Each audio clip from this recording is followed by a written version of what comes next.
চালু হয়েছে। হুম। আসসালামু আলাইকুম, আমি রায়হান আহমদ, সভাপতি প্রতিষ্ঠাতা বিশ্ব মানবাধিকার রক্ষা সংঘ।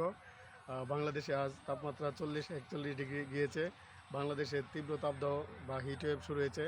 আমি তীব্র তাপদাহ বা হিটওয়েভে হতে বাংলাদেশের সমস্ত জনগণ যাতে সুস্থ থাকতে পারে, ভালো থাকতে পারে, সেই জন্য ডক্টর মোহাম্মদ ইউনূস সরকার, বাংলাদেশ সরকার এবং সরকারি প্রশাসনগুলোকে ঠান্ডা পানি বা বিভিন্ন ব্যবস্থা নেওয়া দরকার, যাতে আমার সাধারণ মানুষগুলো তাপদাহে হিট স্ট্রোক বা হার্ট অ্যাটাকে মারা না যায়।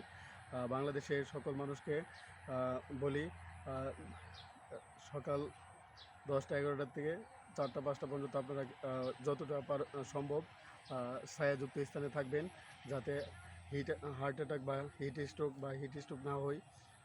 ডক্টর মোহাম্মদ ইউনূস সরকারের বা বাংলাদেশের যে জলবায়ু উপদেষ্টা বা পরিবেশ উপদেষ্টা সৈয়দা রিজওয়ানা হাসানের দৃষ্টি আকর্ষণ করছি, বাংলাদেশের সকল মানুষের মধ্যে হিটওয়েভের যাতে ক্ষতিকর প্রভাব বা বিরূপ প্রভাব না পড়ে, সেজন্য আপনাদেরকে সচেতন থাকতে হবে।